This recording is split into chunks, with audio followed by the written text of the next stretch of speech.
Fala pessoal, sejam bem-vindos a mais um vídeo aqui do canal. É o seguinte, eu sei que o foco do canal aqui a gente está falando de filmes e séries, mas vamos falar um pouco de reality show, que também é um produto audiovisual, com foco nessa atual temporada do BBB e algumas discussões que eu queria fazer aqui sobre justiça em reality show. Bom, para quem está acompanhando aí o BBB 22, nesse momento da temporada a gente tem o Arthur sendo indicado para o paredão falso e indo lá para o quarto secreto, onde ele vai voltar, vai movimentar o jogo.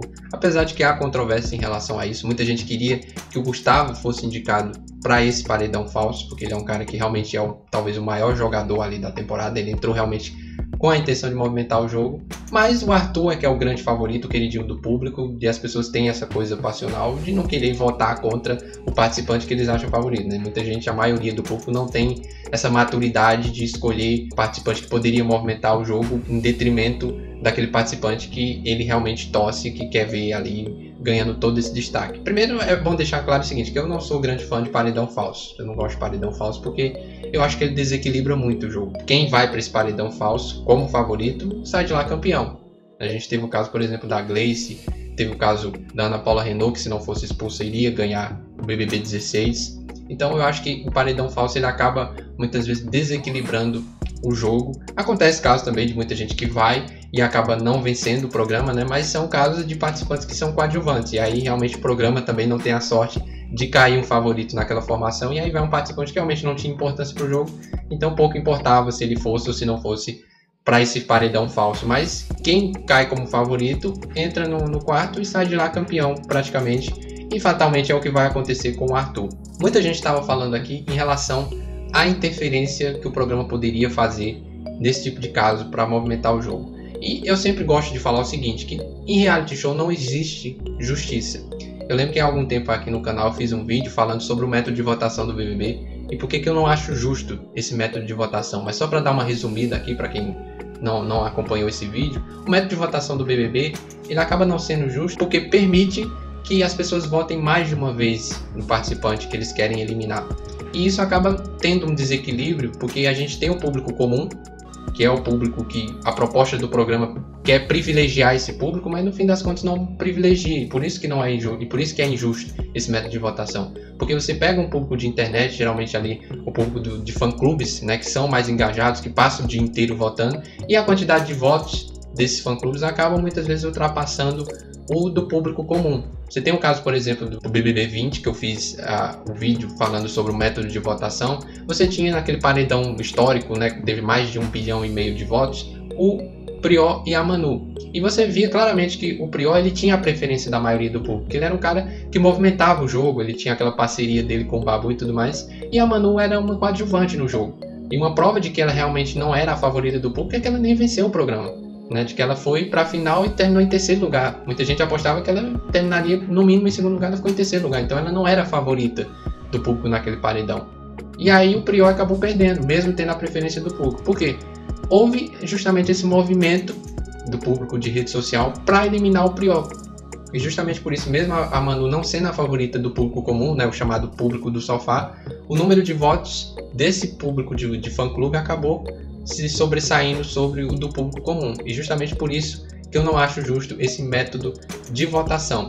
Mas aí muita gente questiona, inclusive sugere para que os programas, BBB, A Fazenda, eles tenham o método de votação por IP ou por CPF, justamente para restringir, para permitir que cada pessoa vote apenas uma vez um participante que eles escolherem. Nesse vídeo que eu faço aí eu até levanto essa discussão também, só que isso nunca vai existir, porque a gente sabe que a direção do programa de TV, a direção da emissora, ela vai sempre privilegiar 3 coisas: engajamento, audiência e repercussão. Se o programa está atingindo esses 3 níveis aí, o programa não está preocupado com quem vai ganhar o programa, ou se está fazendo justiça, ou se não está. O programa não está nem aí. O Boninho, no caso do BBB, ele não está nem aí se quem vai ganhar é quem mais movimentou o jogo, é quem mais jogou, né? Porque é justamente o que eu falei, né? Nesse BBB 20, por exemplo, você tinha o Prior, que era o cara que mais jogava, e quem ganhou foi a Thelma, que era praticamente uma planta no programa. Então, nesse caso aí, ganhou quem sobrou, e não quem realmente jogou o programa, né? Nesse caso, talvez, nesse BBB, o grande favorito, nesse caso, seria o Gustavo, porque realmente ele foi o cara que mais jogou. Mas tem o caso do Arthur também, que foi um cara que jogou muito, então nessa temporada acaba realmente saindo alguém talvez que mereceu porque jogou. Talvez na Fazenda ainda tenha um pouco mais de justiça nesse caso. Mas o grande ponto aqui, a questão principal que eu queria levantar, é de que na maioria das vezes, ou em todos os casos praticamente, a direção do programa está preocupada apenas com esses 3 pilares. Ela não está preocupada com quem vai vencer o programa, ou se está fazendo justiça, ou se o participante que venceu está vencendo com justiça. Isso não existe. Ele quer atender exatamente esses 3 pilares. E nesse vídeo eu até levanto essa discussão do voto por IP, do voto por CPF, mas isso não vai existir, porque eles querem justamente que as pessoas elas deem cada vez mais tráfego para o site, que as pessoas passem realmente mais tempo votando no site, que isso dá engajamento, que isso dá tráfego, que eles vão vender, vão ganhar mais dinheiro com anúncios através do site, através do aplicativo. Então, quanto mais tempo as pessoas passarem votando, passarem dando engajamento para o programa, dando engajamento para o site, gerando tráfego para o site, gerando tráfego para o aplicativo do G-Show, no caso do BBB, para eles vai estar ótimo. Então é justamente por isso que não vai mudar o método de votação do BBB, que eles sempre vão manter esse método de votação. Aí muitas vezes você pode perguntar assim, mas será que não existe, ou nunca existiu de alguma forma, uma manipulação para defender determinado participante no programa?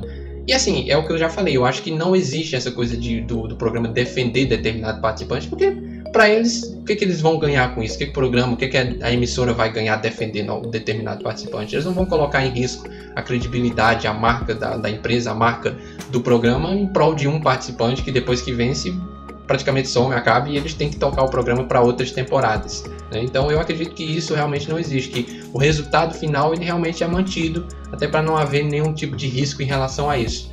Mas já aconteceu um caso, por exemplo, que eu lembro muito bem, de que para defender a dinâmica de jogo e para reforçar isso que eu disse da questão deles sempre preservar essa questão do engajamento, da audiência e da repercussão, eles acabam muitas vezes alterando a dinâmica de jogo para talvez defender algum participante que está movimentando o jogo, mas não necessariamente dar um título para ele, mas sim porque realmente ele movimenta mais o jogo e seria mais interessante se ele ficasse por mais tempo. Que foi o que aconteceu, por exemplo, na Fazenda Nova Chance, em 2017, que a gente tinha um Marcos Hatter, né, que ele acabou sendo expulso do BBB e entrou na Fazenda, e ele era o cara que mais movimentava o jogo, ele era a figura central dessa temporada da Fazenda. E ele estava criando uma rivalidade muito grande com a Flávia, que era a favorita para vencer o programa e terminou vencendo o programa, mas havia ainda ali uma certa dúvida se ele talvez poderia surpreender e vencer o programa.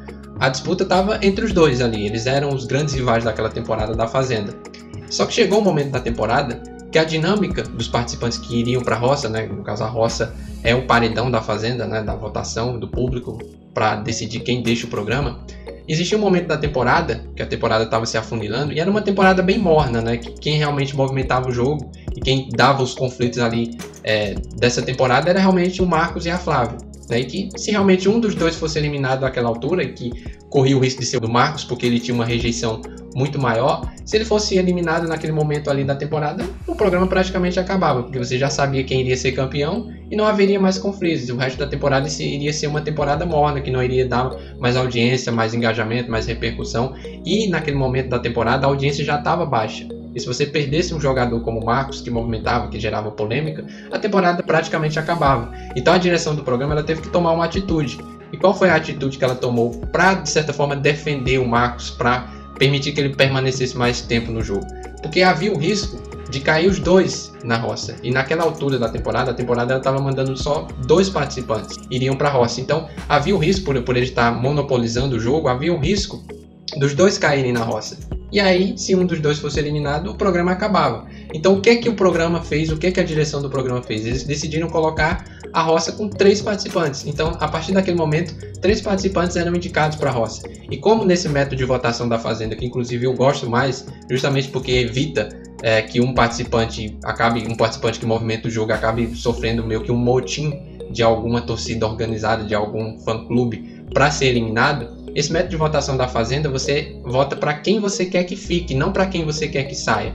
Porque se votasse como o mesmo sistema de votação do BBB, muita gente poderia se organizar para eliminar determinado participante que está movimentando o jogo, e é o caso do Marcos, por exemplo. Se o método de votação do BBB fosse usado na Fazenda, com certeza o Marcos já seria eliminado logo de cara. Mas como é um método de votação para quem você quer que fique, a partir do momento que você tem 3 participantes indicados, geralmente esse terceiro participante é o que sobra. É um cara que não é favorito a ganhar o programa e acaba sobrando. E os 2 que são mais votados, por mais que algum deles tenha rejeição, como é o caso do Marcos, eles não seriam menos votados, porque a pessoa que tem muita rejeição, ela acaba também, consequentemente, tendo uma torcida maior do que o cara que é irrelevante, que não tem torcida nenhuma. E foi o que aconteceu. Chegou o momento da temporada em que o Marcos e a Flávia eles foram para a roça, mas, como o programa já previa que isso poderia acontecer, colocou mais um participante. E aí esse terceiro participante, que se eu não me engano foi a Monique Camargo, ela acabou deixando o programa e o Marcos e a Flávia foram para a final. Então, nesse caso, houve realmente uma interferência, uma mudança de dinâmica do programa para beneficiar um participante, para manter o participante mais tempo no jogo, mas justamente para defender esses 3 pilares que eu falei, a questão do engajamento, da repercussão e da audiência. Então é sempre bom a gente deixar claro o seguinte, para que as pessoas entendam de uma vez por todas. O programa ele não está se importando com quem vai ganhar.